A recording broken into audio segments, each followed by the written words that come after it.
Well, hello, friends. Welcome back to Browser Hacking. Today, we are going to work on Hey.com, which is an email service. And I recently was able to create an account with Hey.com using Ladybird. And I'm now logged into the service, which is really nice. But the website doesn't look super great when I'm logged in. There are a bunch of issues here. And let me open it up in Chrome, and you'll see what I mean. So, yeah, I mean, obviously the color scheme is a bit wrong, but I think that's a CSS nesting issue, and Sam is already working on CSS nesting, so I don't need to mess with that right now. But there are a bunch of other visual problems here as well. If we compare, we can see that, like, well, this thing is supposed to be green, but there's no green around AK here. The letter or envelope icon is supposed to be blue. Search, we have search twice. It's supposed to show up once. And then every email has like this sender profile picture thing. And we just render that as a black rectangle. So that doesn't seem right. And I thought we can look into any one of these. So why don't we do the ugly black rectangles for the profile pictures? Because I feel like that's maybe the most visually irritating thing right now for me out of the things I just mentioned. So what I like to normally do with stuff like this is to create a reduction of the page. So what that means is I just want to create a sort of a simplified version of this page that has only the bug on it.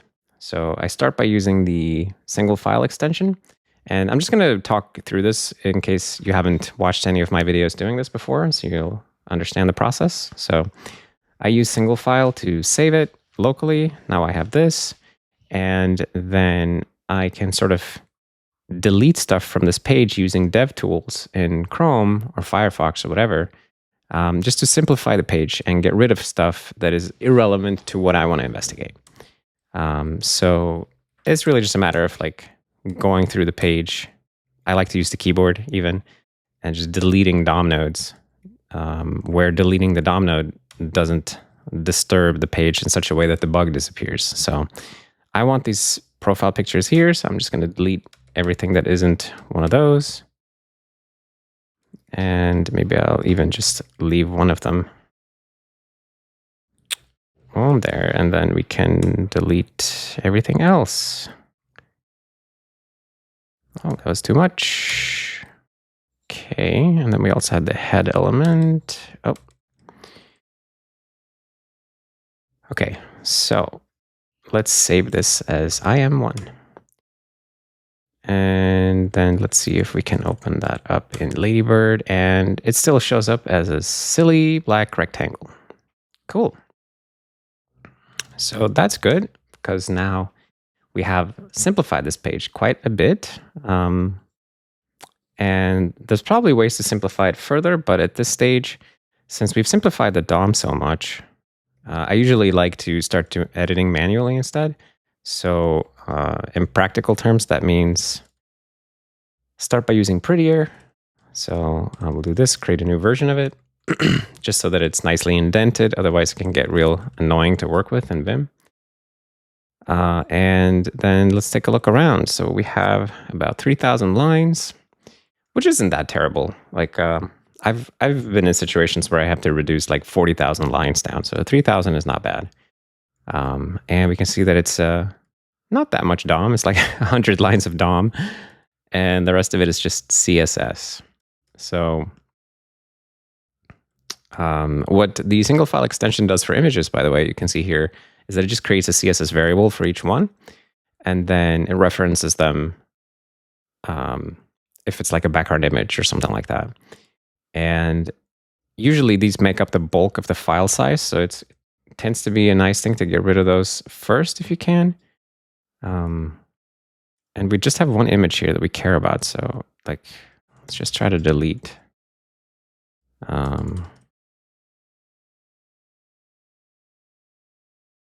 That. Oh, shoot, I'm editing the wrong file. Or.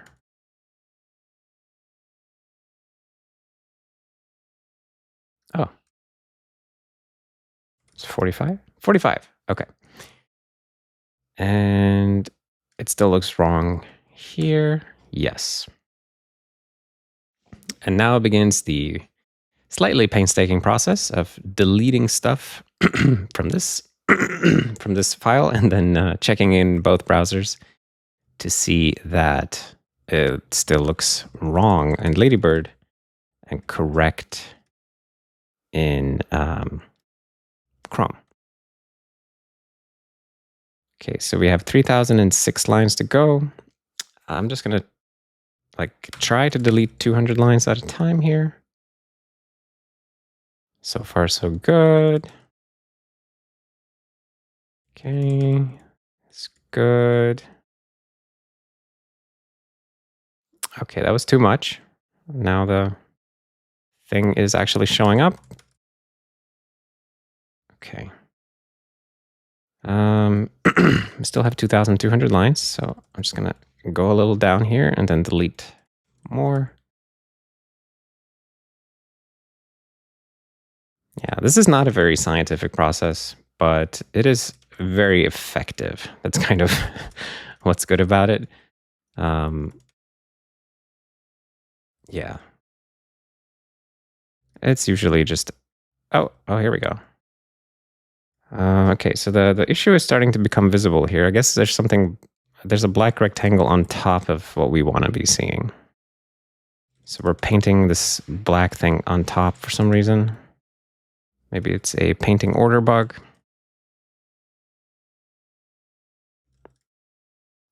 Okay, delete, delete, delete.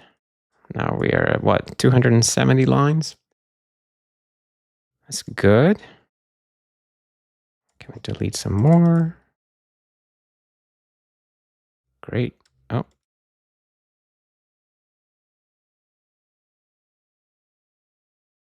Okay, 231 lines. Still a bunch of stuff here.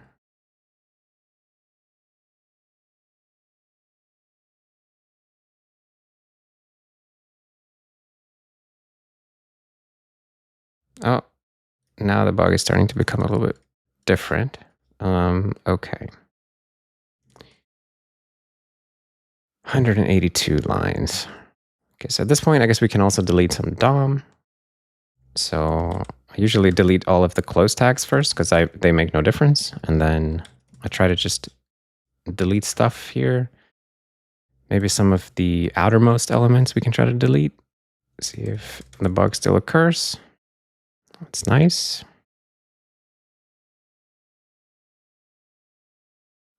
Okay.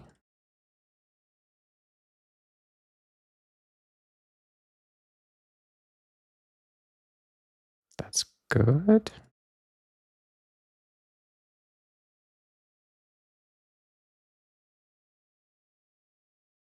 Oh.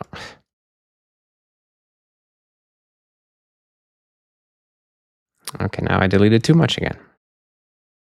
So we need the IMG element right here. Sure. And then the next thing we have is a div with an input inside of it. And actually now we're getting down to really, really small DOM here. We have like 3 elements actually. And let's see, let me move all this inline style up to the CSS so we don't have to look at it here. And let's delete everything that isn't important property here. We probably don't need to be looking at. Okay, title, alt, you can go. Then what else do we got? We got box shadows, who cares? Border radius, font, properties, line height, don't care. Tab highlight color, don't care. Border. Just delete, delete, delete stuff. Still good. Box shadows and outlines, don't care. So what is all this stuff? Do we need this? Okay, we need background, position, and image, maybe? Kinda. Background size? We do need background size. Maybe not position.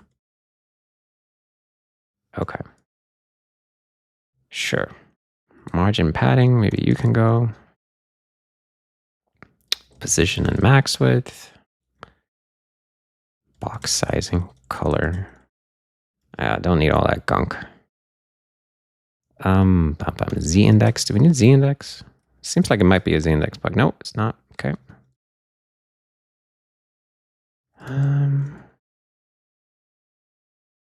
All right, we're down to 37 lines at this point. It's getting pretty slim. So let me actually rerun Prettier just to get indentation fixed up.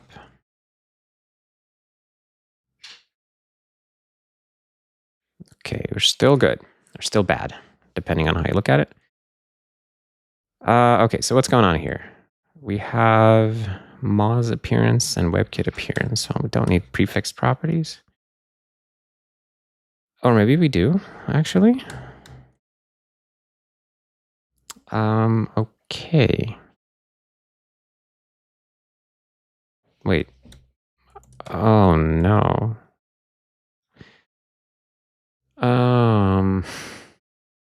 There's no appearance, just WebKit appearance. Was it that way on the live site? Because that's not good. They have a WebKit appearance, but not appearance. That kind of screws us over, doesn't it? Because we don't support WebKit appearance. I don't know. We may not even support appearance, actually, but that's annoying.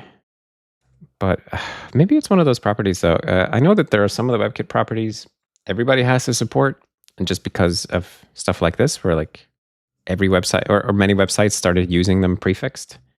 So if we load this up in Firefox with Moz appearance, but without Moz appearance, it still works. Without WebKit appearance, it doesn't work. Okay, so Firefox honors WebKit appearance. Does WebKit honor Moz appearance? Firefox doesn't honor Moz appearance.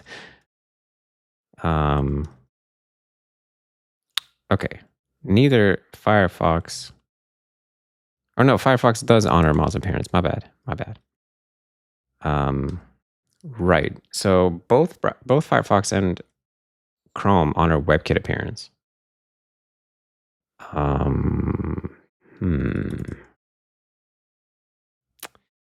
Wonder if it's one of those properties that you have to support, like dash WebKit appearance. Yeah, for compatibility with legacy content, user agents must also support WebKit appearance as a legacy name alias of appearance. Okay, so that's fine, I guess. Although it is funny that people are still using these prefixed versions and not using just appearance, because I imagine all browsers support appearance now anyway. So if anybody from hey.com is listening, you can probably switch to using just appearance. Probably.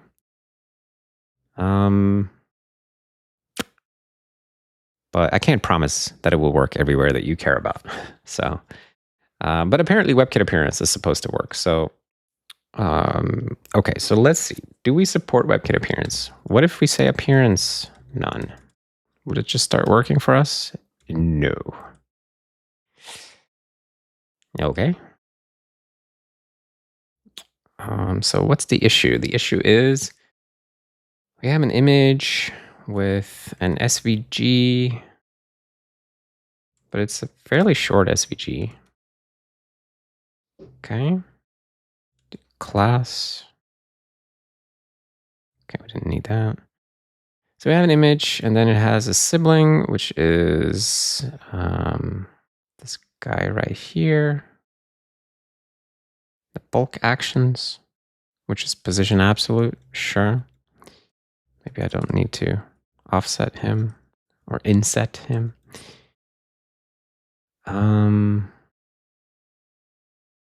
Let's see. And then we have the input type checkbox. I'm just going to call this input.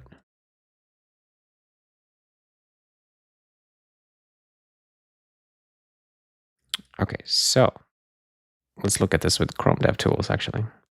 So we have an image here.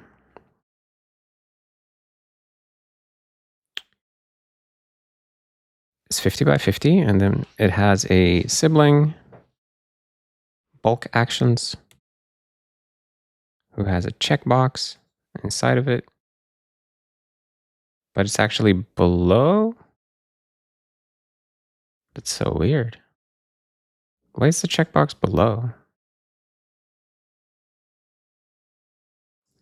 I thought it was position absolute.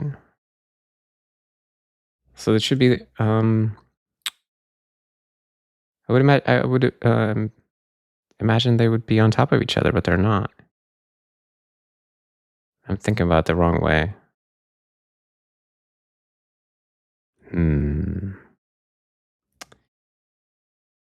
Thinking about this the wrong way. Or, oh, maybe because I need to have those top and left. Right. Okay, so what was it originally? Like 0.25 m? That sort of thing? Okay, yeah, right. So I just messed it up. Right, if you have position absolute, but you don't specify any of the inset properties like top, left, right, or bottom, then it behaves differently, right? Okay, well, anywho, this input is just not showing up here because it is appearance none, presumably, right? So if you turn that off, then it shows up. Okay, so I guess we don't support that. We do something with appearance none, which is that when computed CSS values changed is called for an input element, then if appearance is either absent or if it is none, then we just don't do anything. It's the only thing we do for this. And this is called when you assign new computed values to an element. Okay. Sure. So what should we do for appearance none?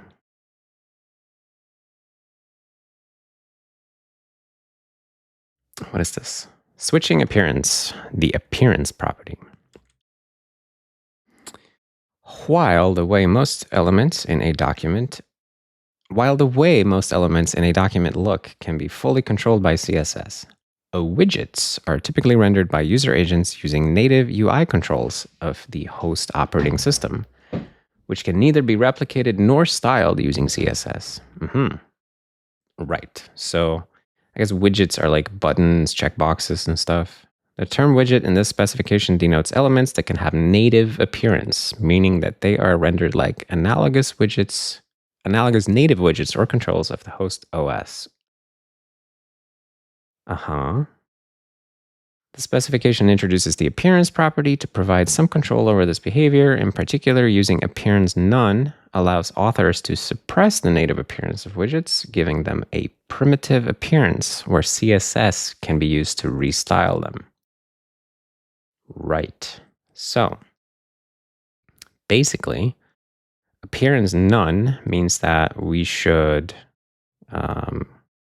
just not create a native widget for it.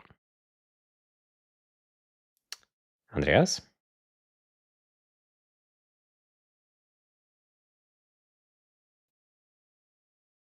Okay, so it sounds like we just need to not create a native looking widget when appearance is none.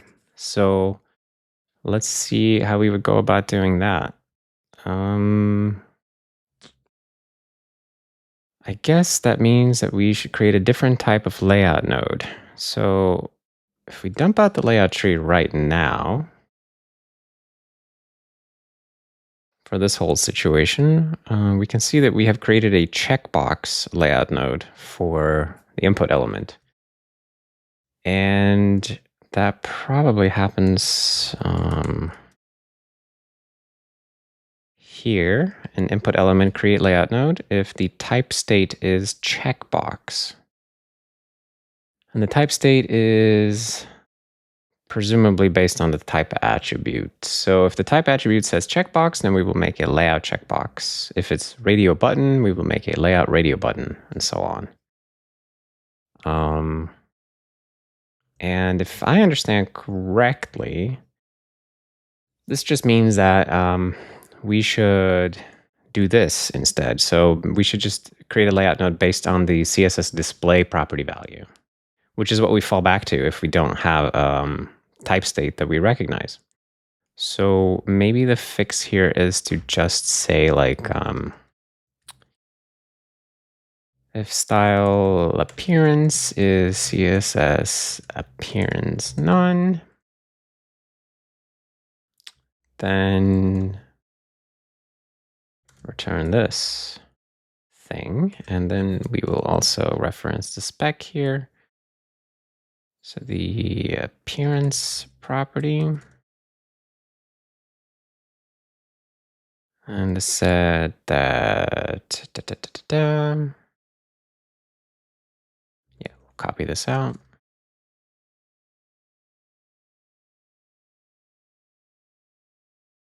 Right. Okay, so if we do that, then what will happen is that instead of making a layout checkbox, which it's like a special class that we have that just behaves like a native looking checkbox. So like it gets the correct size and it gets the correct appearance so that it sort of looks like a checkbox, right? Instead of making one of those, we'll just like do whatever the display property is telling us to do, which I guess if it's like display block, we'll make a block container, or if it's a display inline, we'll make some kind of inline layout node.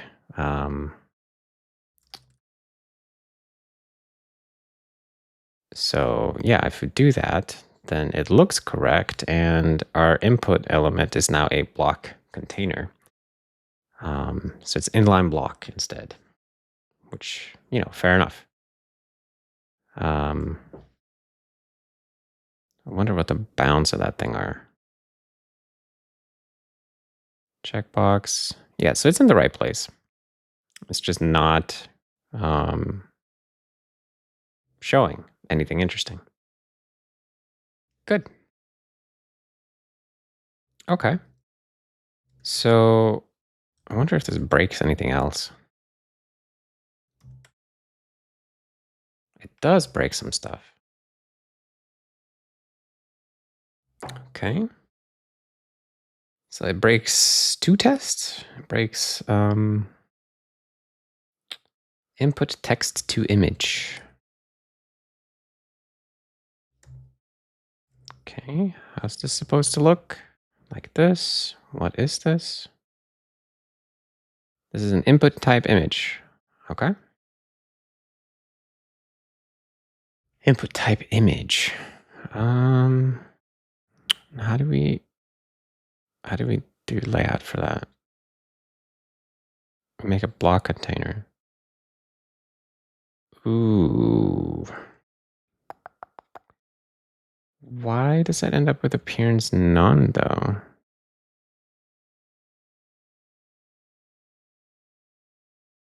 There's no appearance none here. Maybe in the default style sheet, do we set like appearance none for input type image? Oh. I bet you that's part of the rendering part of the HTML spec. Oh. No, that's not. It's not whatwg.com. It's org. I'm screwing it up. Appearance none. Okay, here we go. Yeah, so this is part of the form controls rendering spec. Input type image should have appearance none. So this is mandated by HTML. But that breaks what I wanted to do here, because type state image button, we want to make an image box, but at the same time, like image box is not a native UI control. It's just like a thing that loads an image and then allows you to lay it out as part of the page. So what if we just say, put this here, and then we'll make a little comment here, like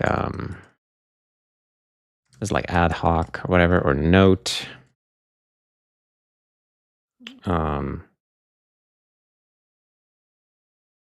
Image buttons, image inputs are appearance none per the default UA style.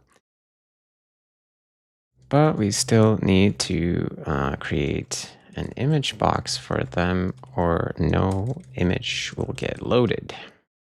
Yeah. I don't know that there's anything wrong with doing this, because there's no native appearance of like an image, no native widget, right? So I think this is probably okay. So let's see. Oh, close that.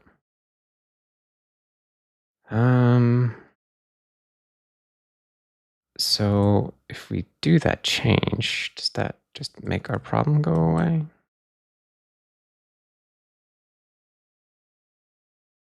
Okay, no fails. Good. We should make a test though. We should make a test for all of these funky cases. So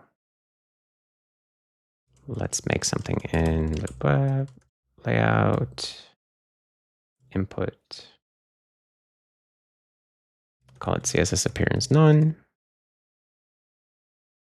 And let's just make some inputs here. So we'll start with a button, maybe.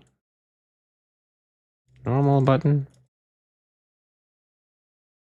And then we will make one with appearance none. No appearance.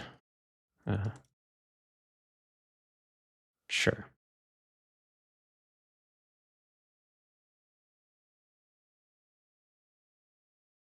Okay.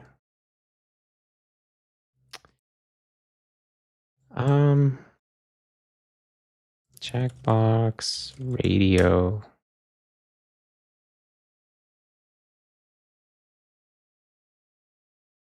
Okay. How would this look? Okay. Kind of funky that the button shows up in both cases. Is that correct? It is correct. Okay. But it just looks different. So you get two different styles of button. Like this is the, I guess, the native button that Chrome is giving me here. And this is the primitive CSS button. Whereas for checkbox and radio, there's no such thing as a default primitive checkbox of radio. So you just get nothing. Okay.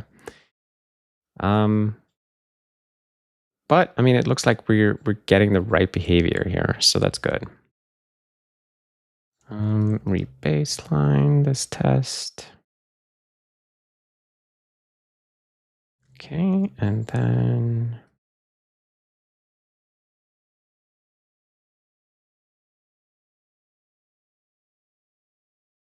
okay, so this is the test that we're bringing in. Seems fine. Just checking in the output here that like, yeah, so we get the normal checkbox followed by the appearance non-checkbox, the normal radio followed by the appearance non-radio. Okay, sure. Yeah. And let's test this out on Hey to see if it actually fixes the issue live. It does. Oh, that looks a little wonky. Is that how it's supposed to be?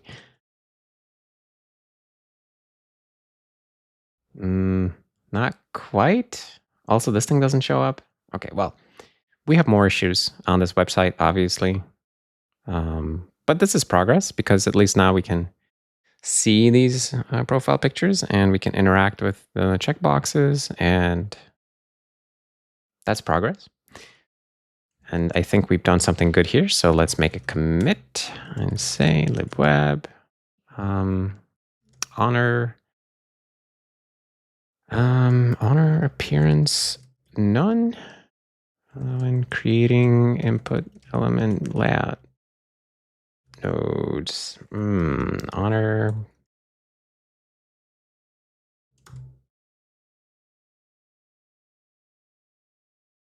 Yeah, something like that. Got to fit in 72 characters. Per CSS, what was the spec called? CSS user interface module level 4. CSS UI 4. The setting appearance none is supposed to suppress the creation of a native looking widget for stuff like checkboxes, radio buttons, etc.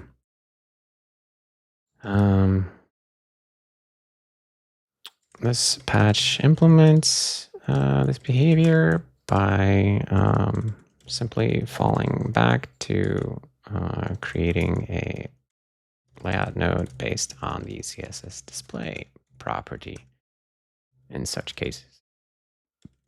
This fixes an issue on hey.com, on the hey.com inbox. Inbox. It's not a misspelling, by the way. That's what they call it. Inbox. Page where we were rendering checkboxes on top of sender profile photos. Sure. Okay. That's pretty good. Very nice. I would say that's progress. We've done something nice. So let's wrap it up here and call it a day. Yeah, it's been a long streak of WPT videos, so I wanted to do something a little bit more classic, where we just improve the appearance or functionality of some website. So now we've done that. Obviously, there's a ton more stuff to do on hey.com, but we just have to do them one thing at a time. But this was enough for today. So thanks for watching the video. And if you are interested in working on Ladybird, there's a whole web out there of pages that don't work quite right or don't look quite right.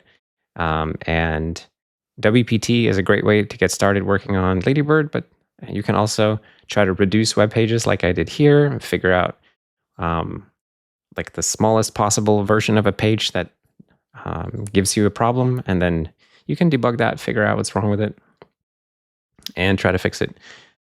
That's a great way to get started as well, although it's a bit more laborious. But either way, it's always good to have new people coming in working on Ladybird. And we've had a whole bunch of new people recently, which has been fantastic. So if you're one of the new people who's joined, thank you very much for joining. I hope you're having a good time. And that'll be the end of the video. So see you next time.